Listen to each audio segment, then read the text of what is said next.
10 years ago today, a show called Taskmaster first aired on UK television. At the time, no one could have foreseen that this relatively bizarre niche TV show that was broadcast on a pretty obscure TV channel at 10 p.m. on a Tuesday would get picked up by the biggest free broadcaster in the country, have several international versions, some of which are still going today, and air a whopping 19 seasons with its landmark 20th just coming up later this year. In other words, this sitcom panel show hybrid that sees a bunch of comedians doing outlandish and bizarre tasks under the watchful eye of the titular Taskmaster and their assistant has become somewhat of an unlikely global phenomenon. But honestly, we couldn't have started further from that. And today I want to shed some light on Taskmaster's origins and how it looked very different to the show we know today. Hey you, it's me, Emerson, and this is what happened at the original Taskmaster.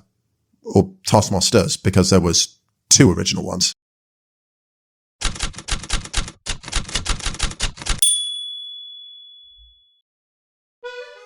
In August 2010, a relatively small comedian named Alex Horne arrived at the city of Edinburgh for the city's infamous Fringe Festival. This was by no means Alex's first Fringe rodeo. He'd made his Fringe debut in 2000 with the show How to Avoid Huge Ships. And let's just say, it sank like the Titanic. But Alex didn't give up, and he continued to make frequent Fringe appearances, with his 2010 show being his most ambitious to date. The show was called The Taskmaster, and Alex was inspired to create it by his time working on Big Brother as a logger, the 90s game show The Crystal Maze, but most importantly, a sense of envy towards friend and fellow comedian Tim Key, who had won the Edinburgh Comedy Award the previous year. So yeah, Taskmaster was essentially created so Alex could one-up one of his mates. These two have such a beautiful friendship. I love it. From September 2009, Alex set a series of monthly tasks to be completed by 20 comedians. Yep, that's right. Taskmaster initially started with 20 comedians. The average series of the TV show only has 5. The show took place on the 27th of August 2010, and only 7 minutes and 15 seconds of footage for it exists publicly. You might recognize some of the Fringe contestants from when they appeared on the actual show many years later. The full lineup includes Al Pitcher, Dan Atkinson, Guy Morgan, Henning Venn, James Dowdeswell, Jared Christmas, Joe Wilkinson, Josie Long, Lloyd Langford, Lloyd Wolfe, Mark Olver, Mark Watson, Mike Wozniak, Rick Edwards, Steve Hall, Stuart Goldsmith, Tim Fitzingham, Tim Key, Waterboy, Waterman, Tom Basden, and Tom Wrigglesworth. In the years since the Fringe shows, Alex has revealed that Dave Gorman was originally supposed to take part in the contest, but was unable to do so for unknown reasons. Dave would get his chance to shine on Taskmaster in the TV show's 3rd season, though. The two Marks especially had a particularly rough go of the contest. As he admitted on an episode of Taskmaster the People's podcast, Mark Olver only completed half the tasks assigned to him, and Mark Watson wasn't able to attend the filming of the live shows for whatever reason, but this meant that he and anyone else who wasn't there to defend their efforts would be disqualified from the tasks. Special shout out to Sarah from the Facebook group Taskmaster Alex posting for mentioning this. Hey there folks, Emerson a couple of days into the future from when I just recorded that footage. Originally, when talking about the original 2010 Taskmaster, my sources were just the 7 minutes and 15 seconds of footage we got online, and also the website taskmaster.info, which is a really good website, don't get me wrong, and I'm incredibly thankful for Carl Craven for putting together such a wonderful encyclopedia of Taskmaster related stuff. But I was in a charity shop yesterday, and I came across an absolute casserole, the Taskmaster Compendium, and after doing a very quick skim read of it, I realized that it contained more accurate detail of the 2010 Fringe competition. And the fact it was written by Alex Horne, along with Jack Bernhardt, tells me that I should probably go off this for my main source of information on the 2010 Fringe show. Nothing at all about the 2011 show whatsoever. That still remains, for the most part, a mystery, other than what little information we do have, which is what I'll get to when I talk about that segment. So yeah, I'm essentially just re-recording this bit of the video with this as my main source of information now. So I'm still making my way through it. I hope it's a good read. It's definitely been a great read so far, and if you do ever come across a copy of this book, do please check it out yourself. Okay, so for task 1, the contestants had to deposit the most money into Alex's bank account. The contestant who deposited the most money would get 10 points, second place would get 9 points, and so on. Now, the money that was deposited essentially became the prize pot for the contestants, so they would not only win the trophy, but they would also win whatever money had been deposited. Also, yeah, I should say that the people who deposited the least money got docked 10 points, so considering this was the first task, they actually would have started on -10, which is a bit rough. Mark Watson deposited the most money at £104, but since he wasn't in the studio to give any feedback, he was probably disqualified. It's a good thing Mark never did anything for Taskmaster again that required so much effort and have it all go to waste, right? Right? Are you going to give him a point? You asked him to 150, he did 148. Oh, then I can give him no point.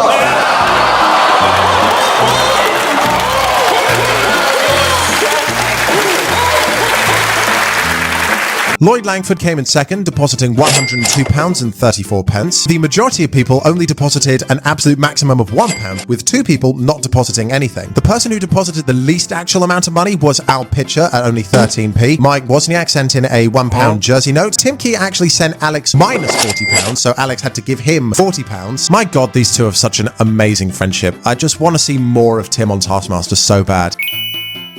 Anyway, the final prize pot stood at somewhere between £250 and £1,000. So yeah, that's what the winner got along with the trophy. Hey, if you're still watching, why not like, comment, share and subscribe? I'm a small channel and it helps greatly. Back to the video. For task 2, they had to find a hedgehog. If Alex was not convinced you found a hedgehog, you get 0 points. Tim Key, fastest person, found a hedgehog within only a few minutes of the task being sent out. The first email I received, Tim Key, found one. 10 points! 10 points! 10 points for Tim Key. Pretty quick off the mark. Within 8 minutes. And upon his victory, Tim declared, Found it. all the other contestants struggled for months just trying to find a hedgehog. Some even went to wildlife hospitals to get a peek at one. And then Mark Watson, in true Mark Watson fashion, claimed that hedgehogs were actually mythical creatures and that's why he couldn't find one. In another task, the comedians had to correctly guess who the 20 comedians taking part in the Taskmaster were. Each correct guess was worth 1 point, but the comedian whose name was guessed the least actually gained 10 extra points. The second least guess got 9, and so on. At one point, they had to predict a headline for the January issue of The Sun magazine. Henning Venn actually won this task with the headline, He does it again. This headline was actually in reference to Phil "The Power" Taylor winning the World Darts Championship for the 2nd year in a row and his 13th time overall. Wow. I guess you could say Phil Taylor's got the power! Please don't copyright strike me, YouTube. Stu Goldsmith came in second here for creativity with the headline, and I'm quoting directly here, Moon Cheese. The French invade the moon / Branson makes mad cheddar out of Moon Enterprises. Task 4 saw Alex fully taking advantage of the fact he was the taskmaster, as the task was, send Alex a large Christmas present in the post. During this task, Alex received at least 15 copies of Eddie Large's autobiography. Steve Hall sent 10 of these books, one a day for 10 days, and then Tim Key proceeded to throw the books into the crowd in a moment that just would not fly in health and safety laws today. Maybe go a bit closer to him. Go a bit closer to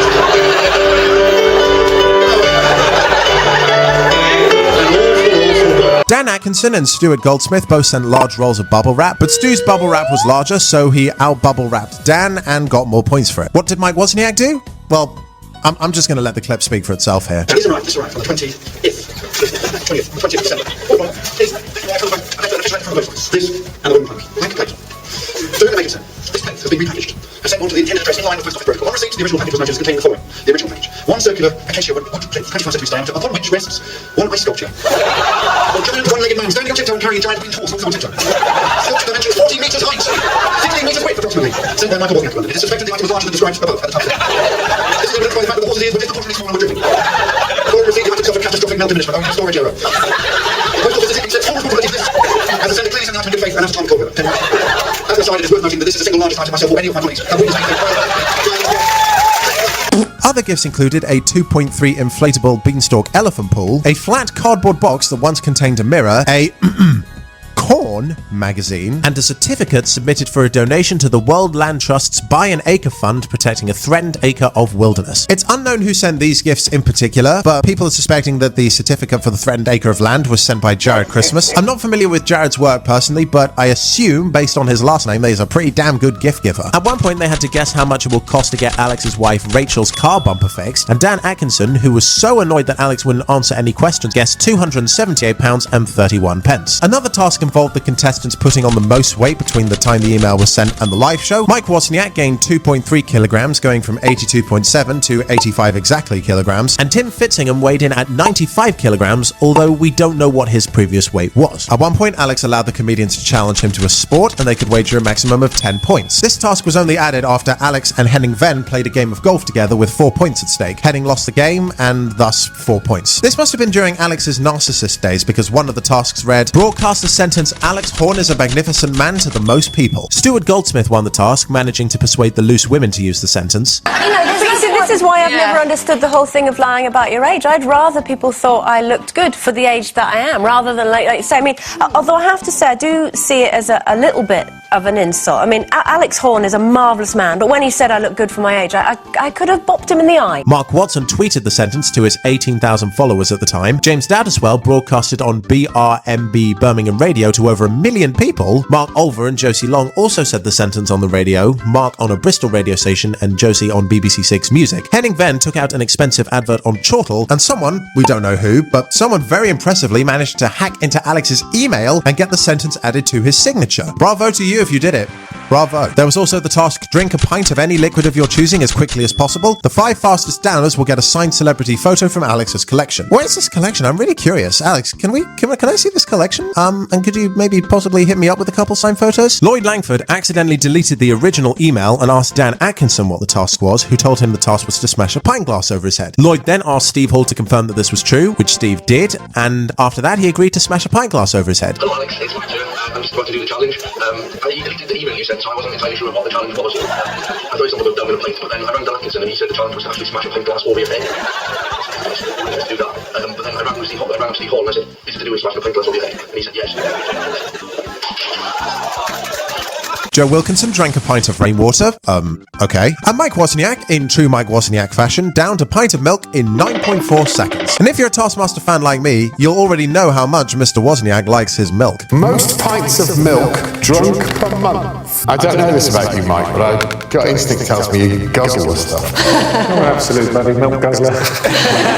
Next task, write the next 2 lines of this love song. Every other line must begin with, love is like her. Now, the full song is actually in an Absolute Casserole Taskmaster compendium. Tom Basden apparently recorded a version with music, but I couldn't find it anywhere. So as a special treat, I'm going to do a dramatic reading of Love is Like Her for you. I'm just going to take off my glasses for this bit so that I can see better. Okay, here we go. Love is like a stick of rock. You can buy it in Brighton, just like cock. Love is like a bumblebee. I love you, David Dimbleby. Love is like a mountain range. But once on the other side, does your view really change? Love is like a taxi driver and pulls out without indicating. Love is like a Jehovah's Witness. She knocks at your door and you must answer. Don't look at her askance, sir, in the interests of politeness. Love is like an irregular dodecahedron, 12 sides different lengths. And they don't appear in the Gospel of St. John. But love isn't mentioned either. Though mentioned twice as father, that's double the mentions of dove, or 11 less than the sides of differing lengths that provides the shape which in Rick's mind is love. Wow, I wonder who wrote that one. Love is like a pipless purple orange. It stumps attempts to trump its rhymes. It stymes, grumps, and trying times. Love is like a fucking butterfly. It makes you fucking stop and fucking smile and fucking sigh.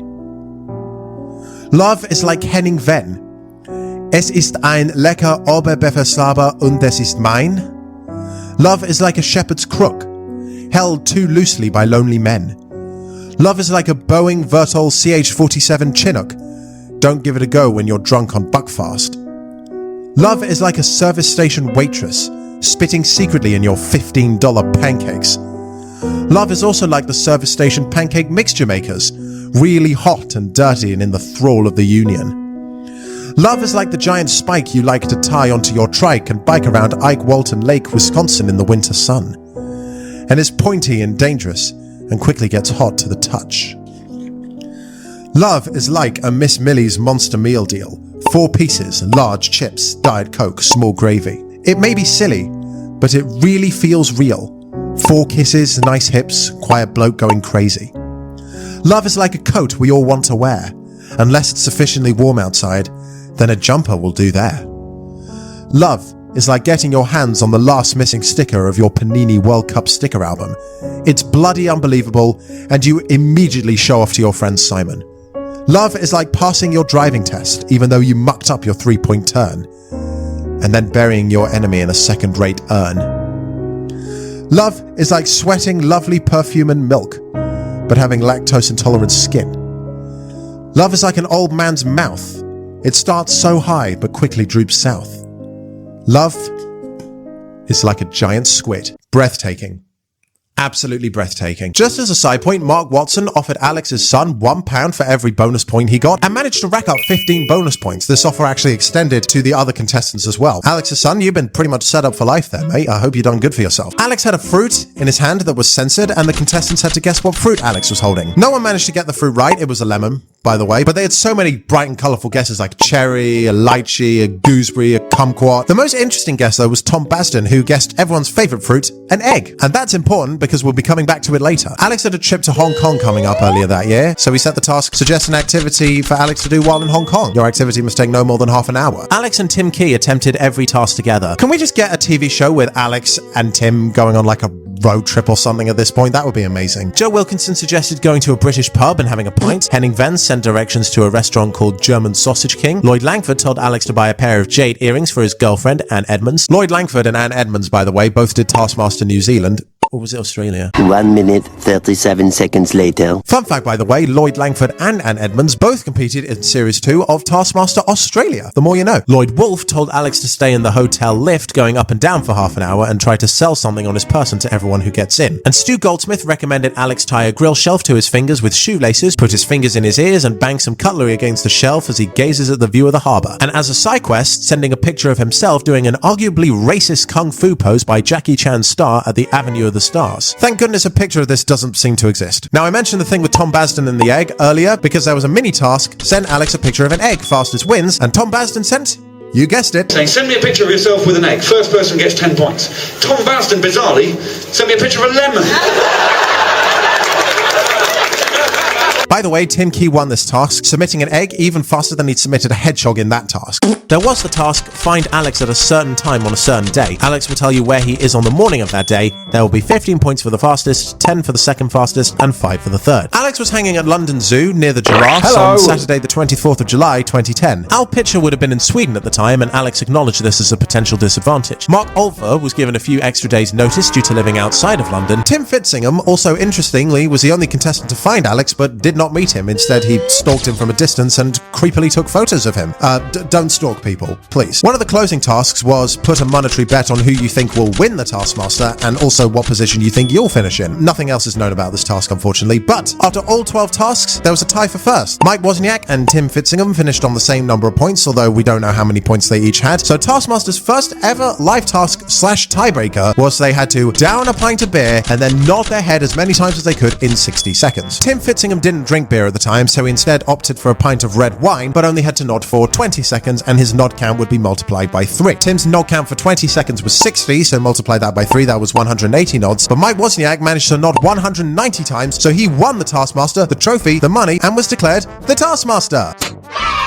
A feat he, spoilers, unfortunately would not be able to replicate when it's time to do the actual show. And yeah, that's pretty much all we know about the first ever edition of The Taskmaster. But somehow we still managed to end up with more information about it than the second version. Speaking of which...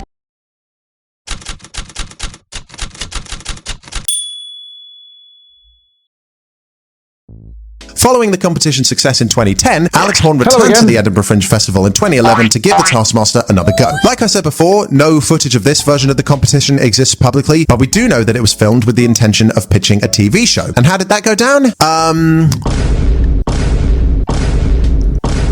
Alright, I guess. The second live show took place on the 26th of August 2011, just 1 day shy of being exactly 1 year since the first Taskmaster. The format stayed pretty much the same. 12 monthly tasks set to a series of comedians, and then Alex the Taskmaster judged their results. Although, this time around, the number of comedians halved from 20 to 10, 9 of which were returnees from the previous year. The only new face, and coincidentally the first alphabetically by name, was critic and biographer Bruce Dussault. I'm sorry, Bruce, I don't know how to pronounce your last name. Returning for round 2 were Dan Atkinson, Henning Venn, Joe Wilkinson, Josie Long, Lloyd Langford, Mark Watson, Steve Hall, Stuart Goldsmith, and Tim Key. Very quickly, I just want to ask, how has Henning Venn not done the actual TV show yet? Henning, Venn, are you going to do Taskmaster? I'm sorry. I couldn't help myself there. Now, most of the information I could find either came from an article that Bruce Dassault wrote about Taskmaster the TV show, which had included his time in this Fringe show, or from taskmaster.info. We don't have an official order for the tasks, so I'm just going to talk about the ones we know. One of the tasks was to send Alex something expensive. Damn, Alex really did just set most of these tasks to take advantage of the contestants' wealth, didn't he? I'm honestly surprised he didn't keep being the Taskmaster, but then again, he does suit the bitch boy assistant role so much better. I mean, look at him. He was just made for that position. So all the items brought in were valued by Sven at Christie's auction house. Big up, Sven. Dan Atkinson sent in a fragment of the cross of Jesus, which Sven valued at £10 as a curiosity. Bruce Dassault's family goblets were valued at £20, and his family midget gems were valued at 20p. Stu Goldsmith's We Need Answers plate, which he says he stole from the set of the show, was valued at £5. The authenticity of Steve Hall's very rare first edition Dostoevsky book, probably really badly butchered that, I'm sorry, signed by the author in dedication, which begins, Dear Steve's great-granddad, is questioned by Sven, who values it at 50p. Tim Key's Perrier Award is valued at £500, and he is genuinely afraid of losing it. Lloyd Langford's Roman coin is valued at £50. Josie Long offers up a piece of paper on which she has written all of her TV ideas, including Bojo's Dojo, a karate vehicle for Boris Johnson. This paper is valued at £199. Just saying, I would watch the shit out of Bojo's Dojo if it was an actual TV show. Please, for the love of God, I will start a GoFundMe to get this show made. I will do anything to see it on my TV screens. Henning Ven's World Cup puzzle is valued at 50p, and Joe Wilkinson's copy of Con Air on VHS is valued by Sven at £9.99. Another task involved cheering up former The Taskmaster contestant Mark Olver, who'd recently split with his girlfriend. Mark himself revealed on Taskmaster the People's podcast that this task was set because he'd recently been through a breakup and needed a little pick-me-up, you know? Just comedians being friends, you know, as they should be. So you had Tim Key depositing small amounts of money into Mark's bank account over a period of time, and then you've got Henning Venn giving Mark a book called, and I'm having to paraphrase the title for the purposes of YouTube, How to Unalive Yourself Ethically. Newbie Bruce Dassault broke down what he did in the article he wrote about Taskmaster. He said, I did my research on this one and discovered in an old interview with him what his favourite brand of artisan burger was. I then bought the burger from a van on the South Bank in London and travelled straight to Bath, where I presented it to Olver during a gig he was doing at Comedia. It was still not enough to top the table. In another task, where the brief was to make a copy of Alex, Bruce Dassault in the same article mentioned making Alex out of an egg. He said, I thought I was being clever when I noticed how ovoid Horn's head was. I hard-boiled an egg, painted his face on it, glued on some of my children's old fuzzy felt for hair, and posted it to him. I thought I was in with a shot at first place, but on the day I was wiped out by other entries as in almost every round. Stu Goldsmith and Dan Atkinson both made Alex Horn sculptures and filmed videos with them. Stu's video was a parody of Hello by Lionel Richie, because Hello by Adele wouldn't exist for another few years. And Tim Key hired an Alex Horn lookalike whom he literally carried on stage with him. Another task read, get Alex a signed photo of someone famous. Bruce Dassault brought him one from Andy Murray and said in his article, I used some tenuous showbiz connections to get Andy Murray to send Horn a picture on which he wrote something like, Alex Horn, you are a marvellous person, and notched up some valuable points. It was not enough to snatch victory, although it did at least lift me off the bottom spot. And Tim Key almost got a signed photo of Jennifer Aniston. Yes, that Jennifer Aniston. And I have absolutely no idea what hoops he had to jump through to almost get that picture. I feel like a lot of aspects of Taskmaster can be owed to this next task, which was stand in the sea with a copy of the day's newspaper, because this was, to our knowledge, the first ever solo task in Taskmaster history, and guess who it was only set to? That's right, Little Brucey. Would little Brucey come up here, please? And even better again, because I can just quote the article for you again. It's wonderful. In the middle of February, I received an email saying there was a bonus round. Extra points could be earned by standing in the sea with a copy of that day's newspaper. Should I risk a wintry dip? I decided against it, but then it got to April and Horn emailed again. Nobody had done it, so the points were still up for grabs. As it happened, I was on holiday by then, so I steeled myself and leapt into the icy Easter water near Bridgeport. It was only when it came to the August reveal that it turned out that Horn had been sending these messages to me alone in order that I might commit a self-inflicting dunking into the English Channel. At one point, they had to invest £10 on whatever they chose, and Bruce Dassault said, I bet the money on one of David Beckham's children playing for England, so I may still win that round. Honestly, Bruce, thank you so much for writing that article. You've saved me so much time, and if our paths ever cross, I promise I'll buy you a drink. There was also find the best thing for Alex to do in Melbourne, because I also hate planning my own itinerary, and this task had to be completed by April of 2011, because that's when Alex was going to the Melbourne International Comedy Festival. Sounds like a fun time. Bruce Dassault came up with a full itinerary of things for Alex to do, do, all of which could be linked to his stand-up shows. The suggested topics and activities included the Melbourne Aquarium, watching the comedy mind-reading show Simon Taylor Pieces of Mind, attending a Latin mass, having a meal at the Aviary restaurant, taking a look at an online dictionary of Australian slang, visiting the jazz club Bennett's Lane, and spending some time at the Crown Casino. Furthermore, he also recommended that Alex use the car rental firm Honk, in reference to Alex's attempt to get the word honk to take off as a slang term for money. Honestly, if I was scoring this, I would give this top marks. This was a super creative attempt and perfectly personalised for Alex. Josie Long's ideal day out in Melbourne included arrangements for Alex to be introduced to the most famous horse in Melbourne, be given a tour of the State Library Victoria, including viewing Ned Kelly's armour, a visit to the Sticky Institute fanzine shop. Fanzine?